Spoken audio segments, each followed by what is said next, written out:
সিপিএমের কাউন্সিলে জয়েন করলো মাননীয় মুখ্যমন্ত্রীর কাজ দেখে, অভিষেক বন্দ্যোপাধ্যায়ের কাজ দেখে, আমাদের পরিষেবা দেখে। আজকে আপনারা যখন ভোট আসে, সিপিএম আর বিজেপি আসে, কংগ্রেস আছে, কিন্তু কোনো মানুষের জন্য আসে না। তারা ভুট্টোকুলিতে শুধু আসে। মেরি হাজরা বুঝতে পেরেছে যে কাজ করতে গেলে মাননীয় মুখ্যমন্ত্রীর দলে থাকতে হবে, এবং আমি এখানে বিধায়ক, আমাদের সঙ্গে থাকতে হবে মানুষের কাজ করতে গেলে।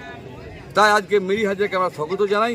সে বামফ্রন্টের কাউন্সিলর ছিলেন, উনি বামফ্রন্ট ছেড়ে আমাদের দলে এলো, দলকে আমি স্বাগত জানাই। প্রায় 500-600 লোক জয়েন করেছেন, আপনারা দেখতে পাচ্ছেন এত লোক আছে।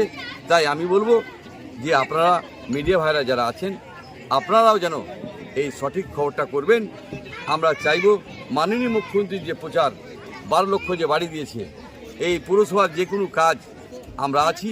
আর আমরাকে বলবেন মিডিয়া ভাইরা কোথায় কি খারাপ কাজ হয়েছে, আপনারা বলবেন, আমি স্বয়ং যাব।